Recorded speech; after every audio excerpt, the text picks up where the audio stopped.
Assalamualaikum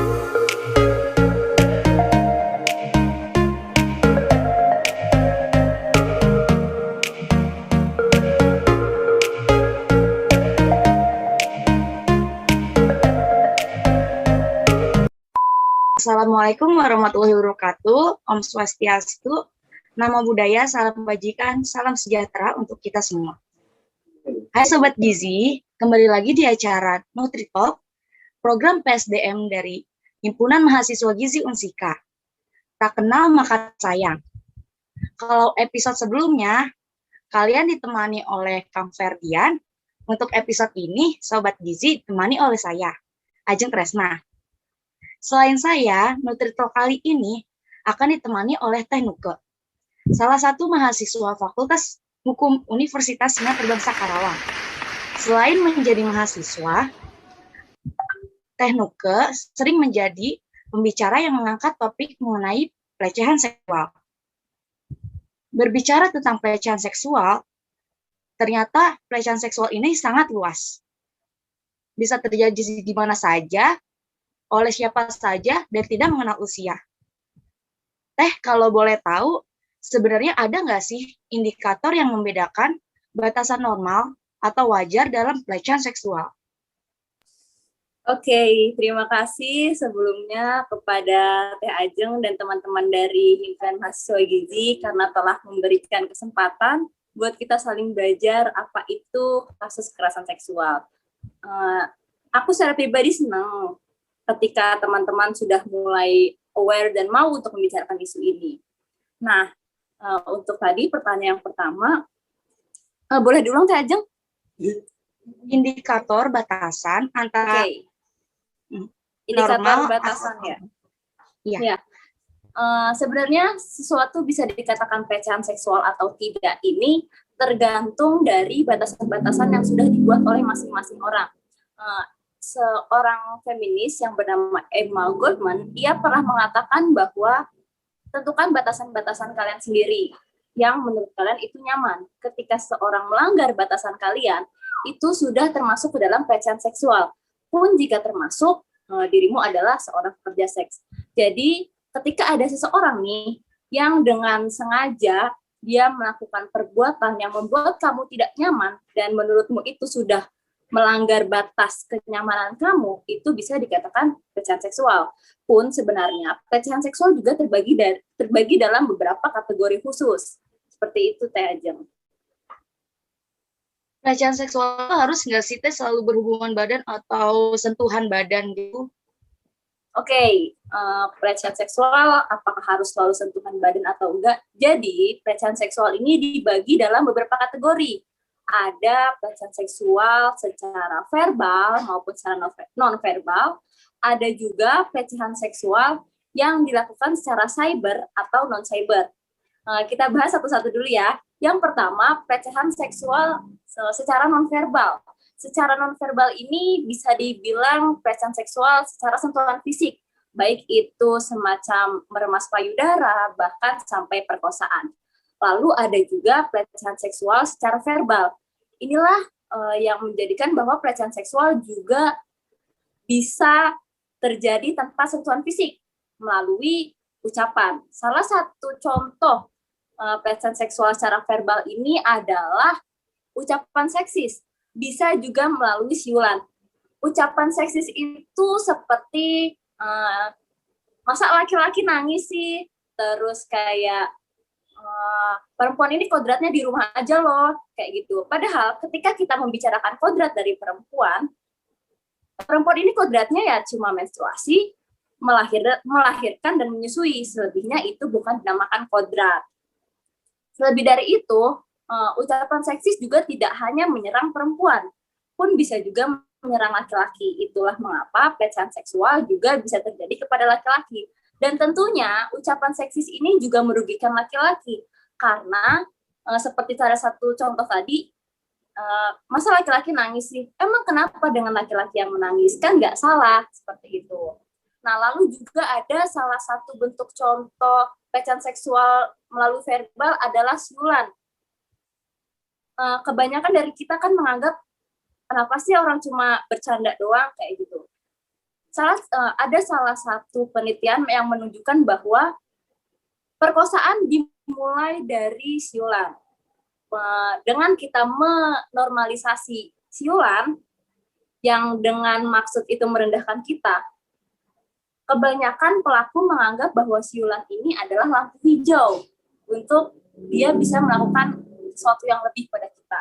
Padahal kita kan nggak mau ya untuk menjadikan korban, untuk menjadi korban pelecehan seksual itu sendiri.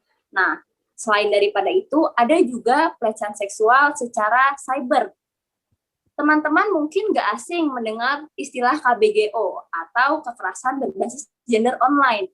Ini bukan menjadi kasus yang baru, sebab dari Komnas Perempuan sendiri sudah menemukan kasus ini sejak 2012 yang angkanya terus berlanjut sampai pada tahun ini.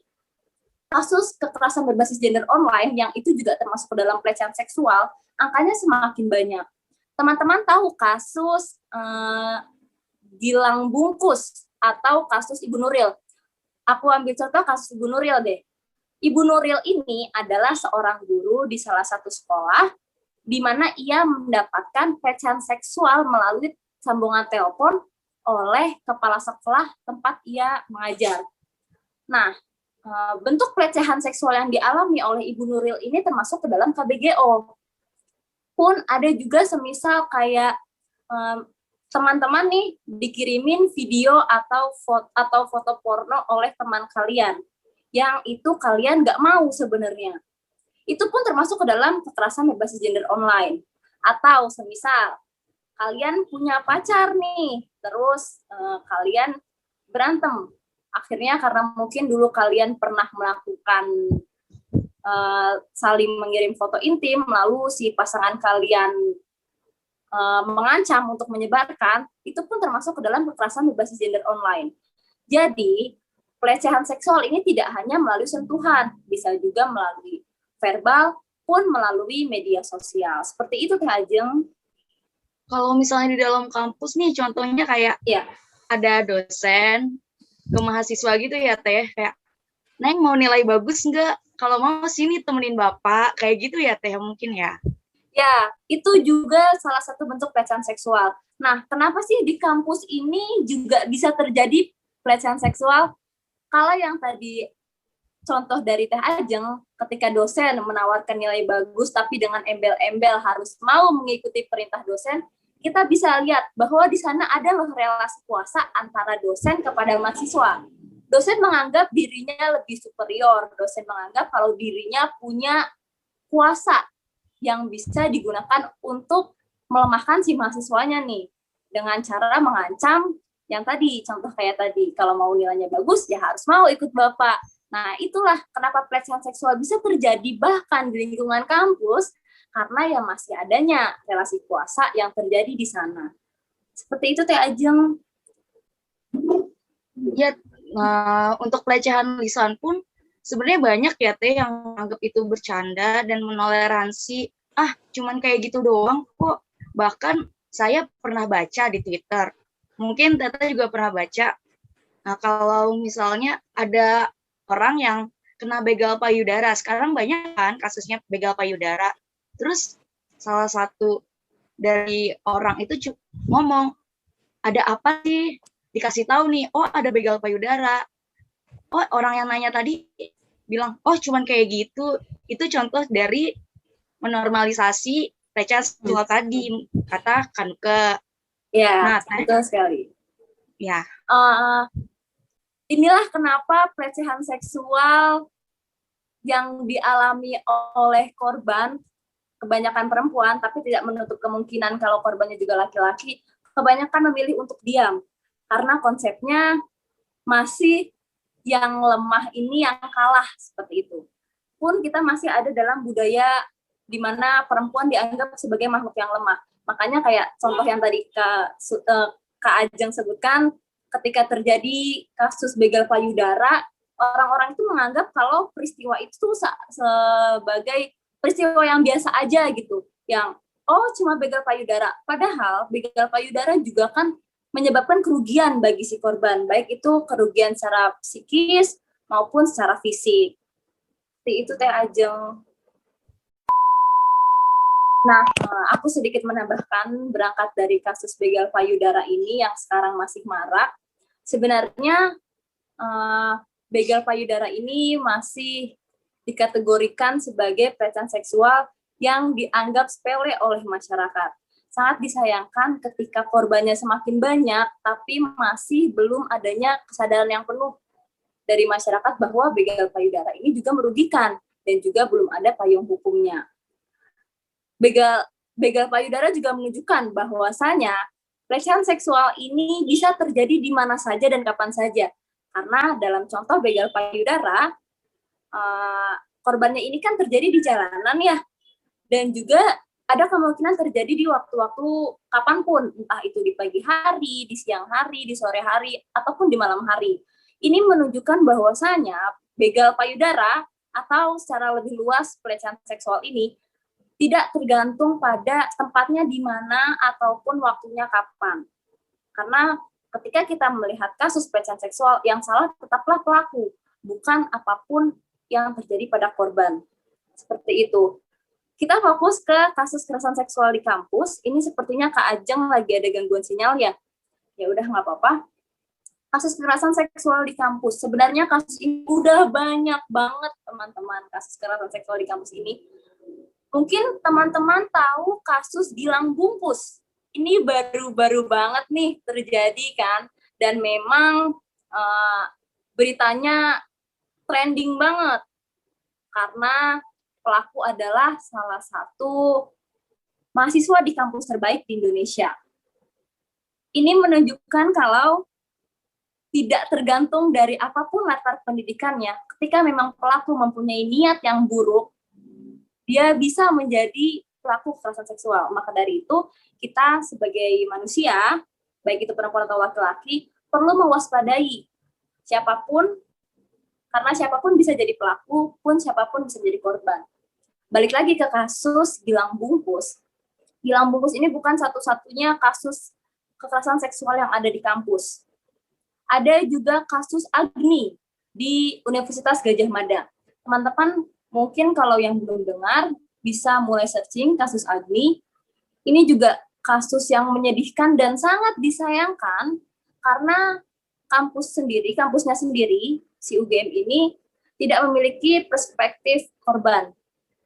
Dari perjalanan kasusnya, sampai pada hari ini, kasusnya berakhir damai.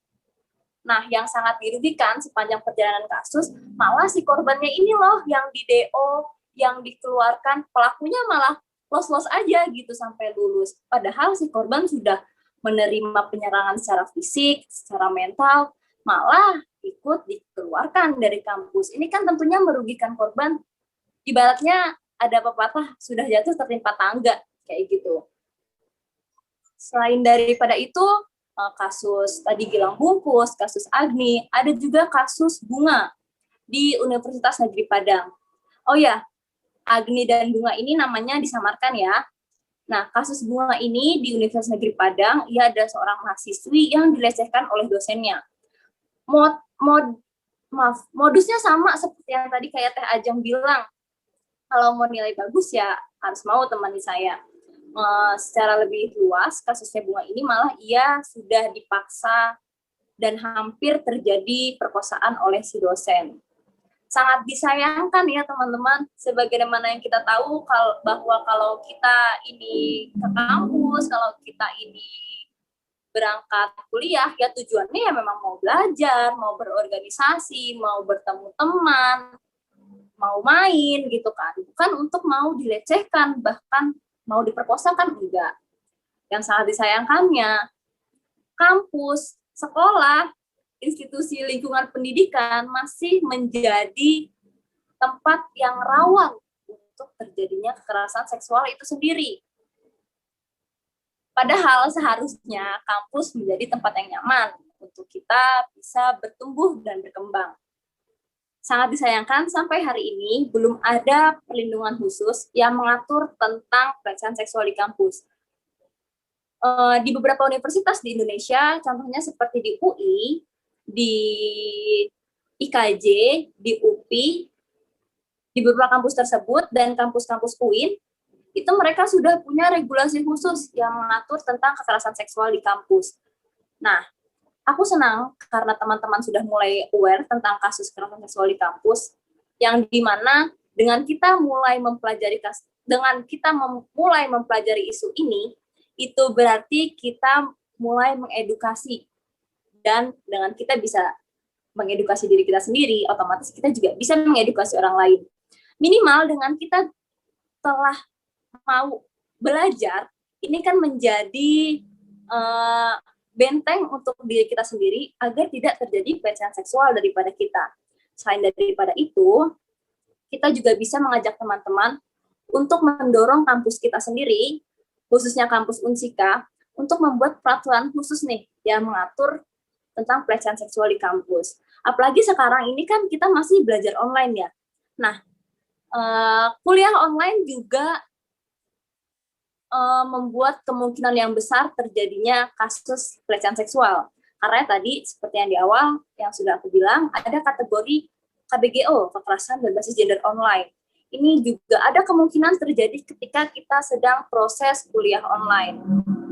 Semisal ketika misalnya kita lagi pakai Zoom nih untuk presentasi atau dan lain-lain, lalu ada orang yang iseng mengganti screen dengan video atau foto porno kita, itu kan juga termasuk ke dalam pelecehan seksual berbasis gender online yang merugikan kita. Untuk faktor penyebab terjadinya pelecehan seksual ini tuh biasanya apa ya, Teh? Kan ada nih yang bilang, itu mah karena pakaiannya nih, minim gitu kan. Oke, berbicara tentang faktor penyebab pelecehan seksual. Sebenarnya faktor penyebabnya ya si pelakunya itu sendiri. Sebab dari si korban tidak ada sangkut pautnya, baik itu dari pakaian, baik itu dari tempat di mana dia saat itu berada, maupun waktunya. Ini nggak ada sangkut pautnya. Sudah ada data yang menunjukkan bahwa pakaian tidak menjadi faktor terjadi pelecehan seksual. Aku juga ambil contoh nih, teman-teman bisa searching di IG, aku nggak tahu akunnya masih ada atau enggak. Nama akunnya Suka Nikob, itu isinya foto-foto perempuan-perempuan bercadar yang dibuat khusus oleh oknum tidak bertanggung jawab, di mana dia sengaja mengumpulkan foto-foto perempuan yang bercadar untuk menyalurkan hawa nafsunya. Itu kan menunjukkan bahwasanya perempuan nih yang sudah memakai pakaian tertutup, diibaratkannya dari ujung kepala sampai ujung kaki aja masih bisa jadi korban pelecehan seksual. Seperti itu. Jadi tidak ada sangkut pautnya antara pakaian korban terhadap kasus pelecehan seksual yang menimpa dirinya. Nah, kalau ditanya faktor apa yang menyebabkan itu terjadi, faktornya adalah relasi kuasa. Sebab dengan adanya relasi kuasa, di mana menunjukkan kalau ada si kuat dan si lemah, si kuat akan menggunakan kuasa tersebut untuk menjatuhkan si lemah. Pun hal ini akan didorong juga dengan budaya yang masih hidup di sekitar kita, di mana perempuan masih menjadi orang nomor 2 dibanding laki-laki. Perempuan masih dianggap sebagai makhluk yang lemah. Itu kenapa kebanyakan korban pelecehan seksual adalah perempuan, karena tadi selain perempuan dianggap sebagai makhluk yang lemah, didukung juga oleh relasi kuasa, di mana si pelaku bisa saja menggunakan itu kepada korbannya. Pun yang tadi sudah aku bilang bahwa kita masih ada konsep yang hidup di masyarakat bahwa ketika terjadi kasus pelecehan seksual, konsepnya yang kalah adalah yang salah. Kenapa aku bilang kayak gitu? Aku ambil salah satu contoh. Ketika terjadi perkosaan, apa nih yang akan ditanya oleh masyarakat? Kebanyakan yang ditanya adalah, kenapa sih kok nggak ngelawan? Nah, pertanyaan seperti itu membuktikan bahwa korban ini sudah lemah, kalah, dan disalahkan seperti itu. Seperti itu sih Kak Ajeng. Jadi kalau ditanya faktornya apa, itu bukan dari pakaian, bukan juga dari tempat, bukan pun dari waktu. Tapi ya memang sebenarnya ketika terjadi pelecehan seksual adalah salahnya si pelaku. Seperti itu Kak Ajeng. Maaf ya sedikit berisik. nggak apa-apa. Menurut Teteh kan, bukan menurut Teteh, maksudnya tadi kan kata Teteh itu kan pelecehan seksual nggak cuman ke perempuan aja. Ya. Tapi kenapa sih kebanyakan dari kita cuman taunya korban itu perempuan, padahal kan laki-laki banyak tuh. Kenapa bisa kayak gitu? Oke. Padahal ya laki-laki juga bisa menjadi korban. Ya. Tapi kenapa sedikit sekali korban laki-laki yang berani untuk berbicara? Itu karena yang tadi adanya budaya patriarki yang juga merugikan laki-laki, meskipun, maaf sedikit berisik, meskipun secara pengertian budaya patriarki ini adalah laki-laki yang menjadi pihak pertama dan perempuan pihak kedua, di sisi lain budaya patriarki juga merugikan laki-laki, sebab dari budaya ini kita bisa mengetahui kalau laki-laki itu identik dengan kata kuat. Nah, maka dari itu, ketika pelecehan seksual terjadi kepada laki-laki, orang-orang akan cenderung tidak percaya dan makin menyalahkan korban. Seperti itu. Kayak misalkan terjadi pelecehan seksual terhadap laki-laki. Misalkan laki-lakinya ini difoto secara bugil lalu disebarkan, terus dijadi bahan ledekan, tapi kenapa malah laki-lakinya yang disalahkan juga, padahal dia posisinya di sana sebagai korban. Nah, ini karena ketika misalkan dia mau bersuara, itu malah akan dia yang disalahkan, kayak, ya siapa suruh lu foto kayak, lu pakai baju kayak gitu, ya siapa suruh lu misalkan tidur terlalu pules, kan jadi ada orang yang nggak sengaja, yang sengaja moto.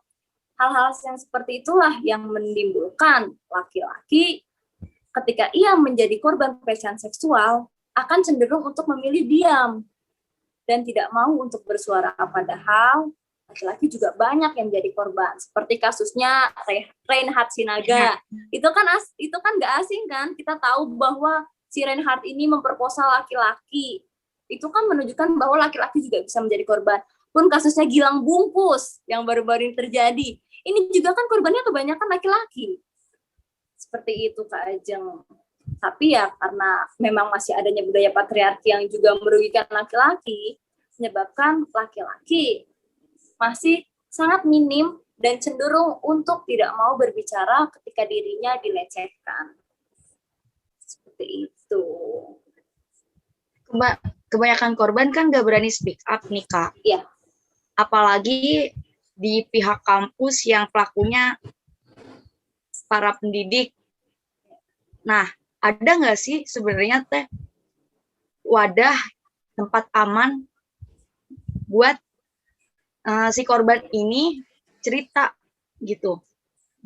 Soalnya setahu saya di Unsika pun rasanya susah deh, untuk kampus kita sendiri aja susah gitu.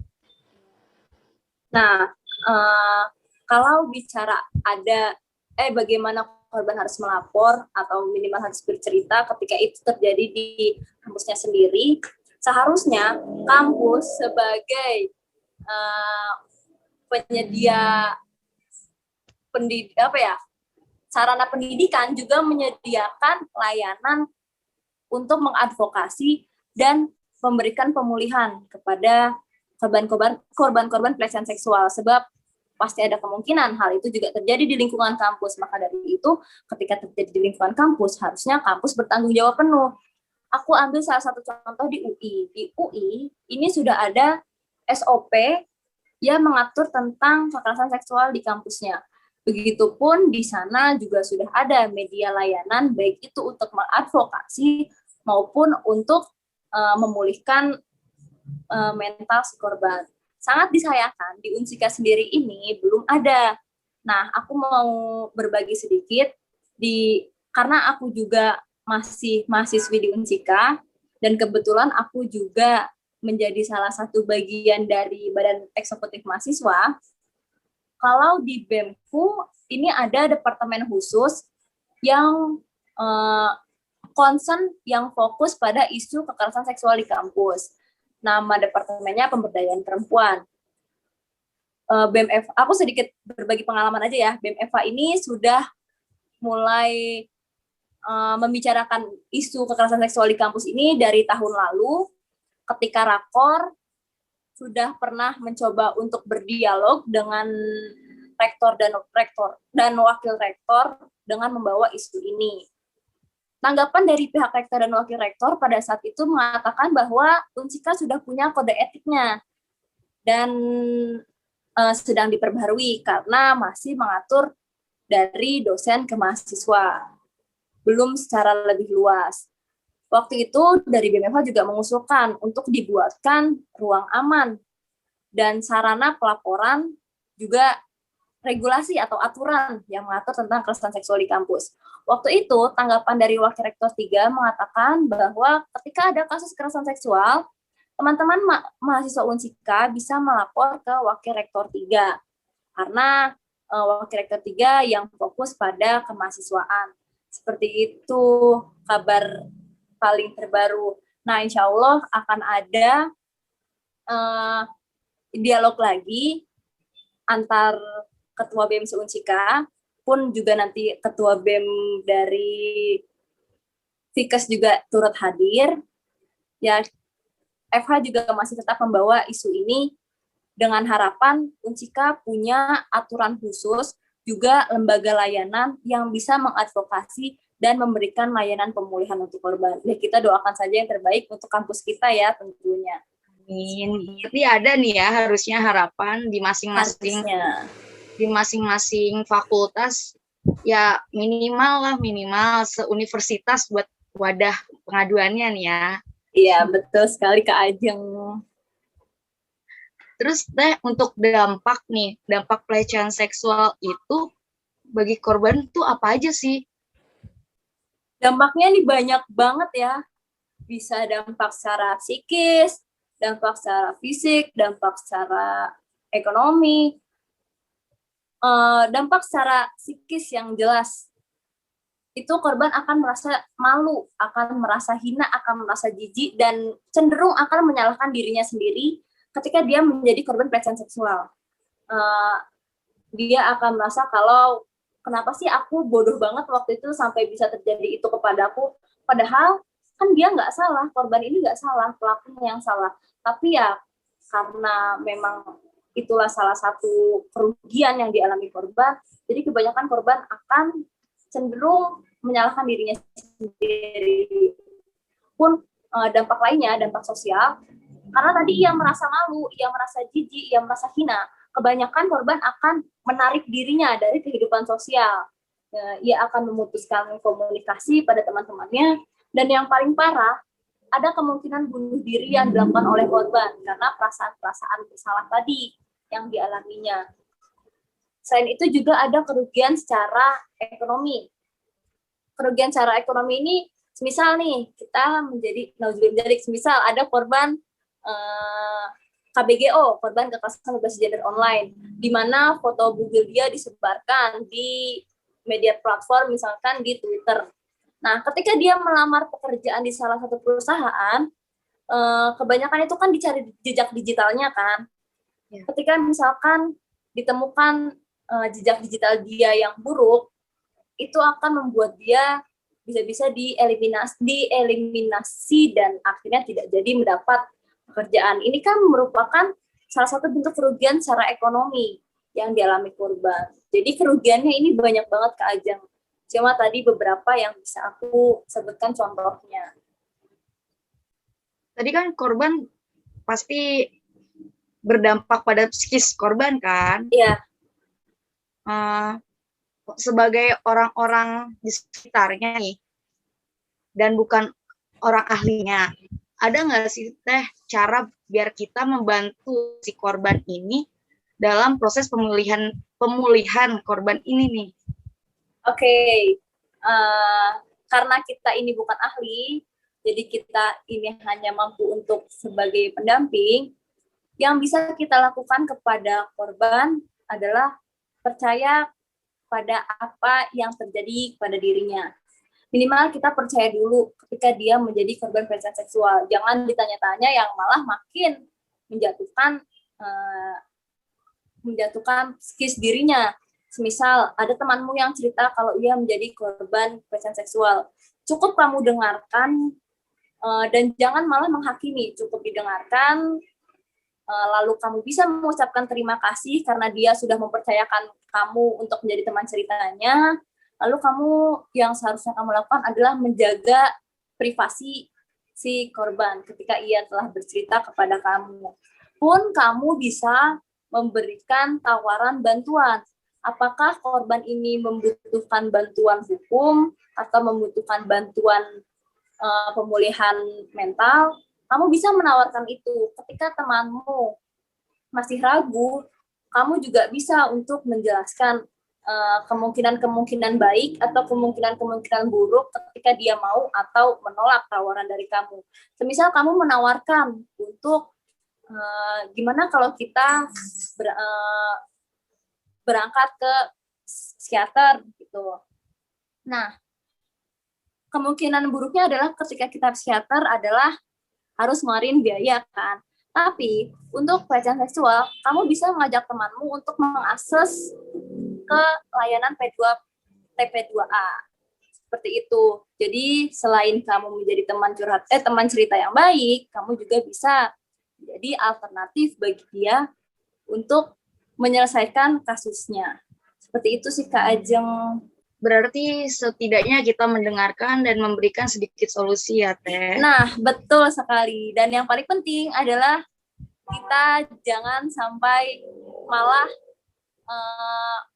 menjudge dia gitu dan menyebarkan cerita-cerita dia. Karena dengan dia sudah berani berbicara kepada kita, itu adalah langkah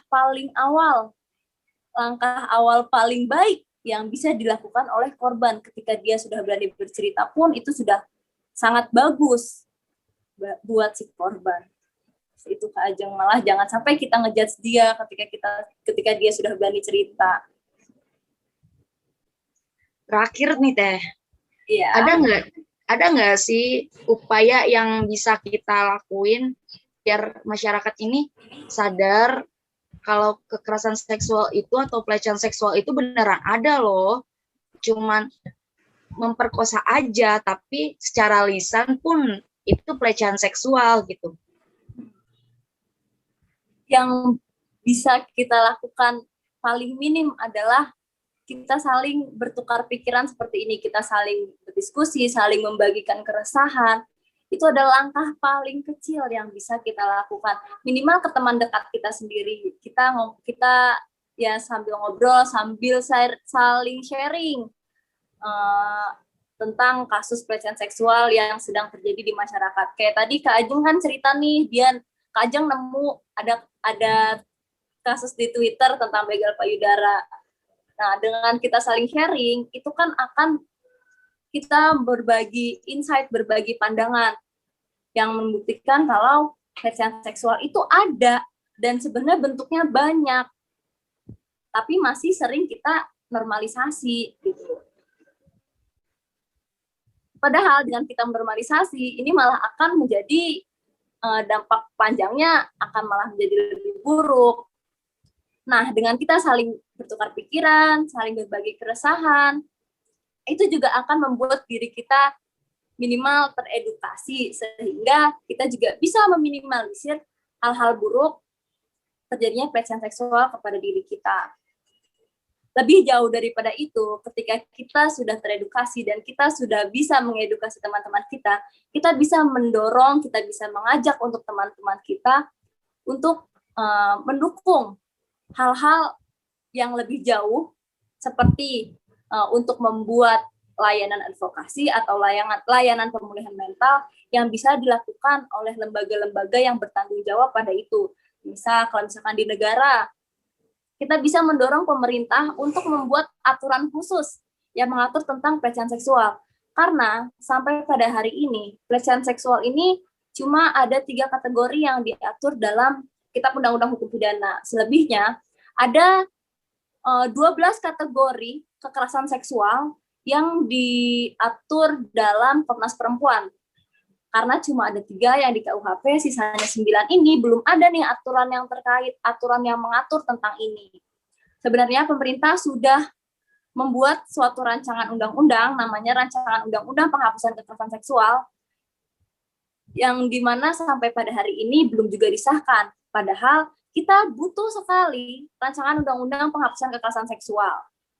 Selain daripada itu, secara lebih dekat, kita bisa mendorong di kampus kita sendiri, khususnya di Unsika, untuk rektorat membuat minimal aturan yang mengatur tentang ini, lalu layanan advokasi, juga layanan pemulihan mental. Seperti itu, Kak Ajeng. Jadi ada langkah kecil, pun ada langkah besar, begitupun ada dampak kecil, juga ada dampak besarnya.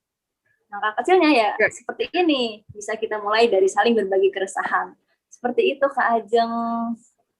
Berarti setidaknya Sobat Gizi ini bisa nyambi gibah, nyambi cerita nih, ya kan? Pelecehan seksual nggak cuman gini doang loh, nggak cuman karena pakaiannya yang minim, bahkan anak kecil yang lagi sholat di masjid pun, yang sedang memakai mukena pun bisa terkena pelecehan seksual juga, yang lagi rame nih Teh.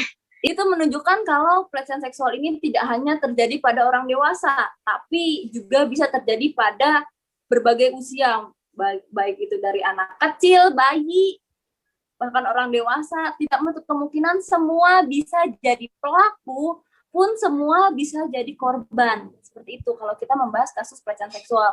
Makanya kita perlu hati-hati banget sama siapapun yang ada di sekitar kita. Itu, Kak Ajeng. Dan lebih jauh daripada itu, kasus pelecehan seksual juga tidak hanya terjadi di luar, tapi masih ada kemungkinan. Bahkan ada datanya, kasus pelecehan seksual juga terjadi di lingkungan rumah. Makanya kalau misalkan ada istilah, perempuan mah di rumah aja daripada nanti kena pelecehan seksual. Enggak juga, siapa yang bilang kalau di rumah tidak terjadi pelecehan seksual? KDRT pun kan termasuk. Nah, jadi ketika kita membicarakan pelecehan seksual, yang salah tetaplah pelaku, bukan korban. Faktor-faktor yang mendukung terjadinya pelecehan seksual yaitu adalah pelaku, bukan korbannya. Karena kasus ini bisa terjadi di mana saja dan siapa saja korbannya. Seperti itu. Ya, bahkan orang terdekat pun perlu kita waspadai ya, Teh. Ya, karena masih ada kemungkinan dia melakukan hal tersebut kepada kita. Terima kasih ya, Teh, untuk informasinya kali ini. Seru banget nggak sih?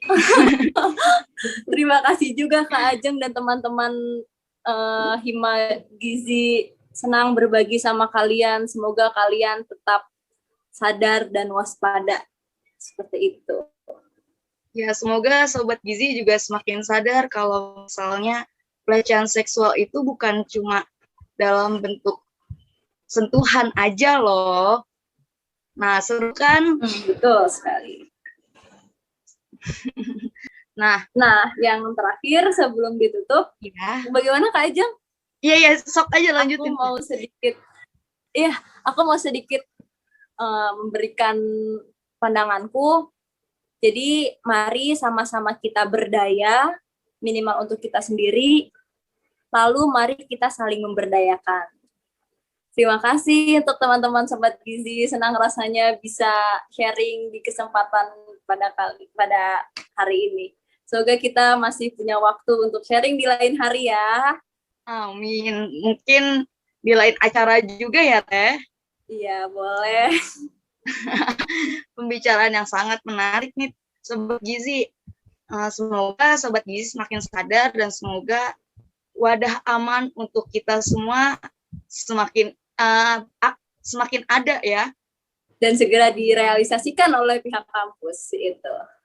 Ya, biar ya nggak cuman perempuan aja loh yang ngerasa nggak aman nih di tempat umum atau di orang-orang terdekat. Oke Sobat Gizi, nantikan terus ya Nutritalk kita selanjutnya. Bye-bye, terima kasih. Wassalamualaikum warahmatullahi wabarakatuh.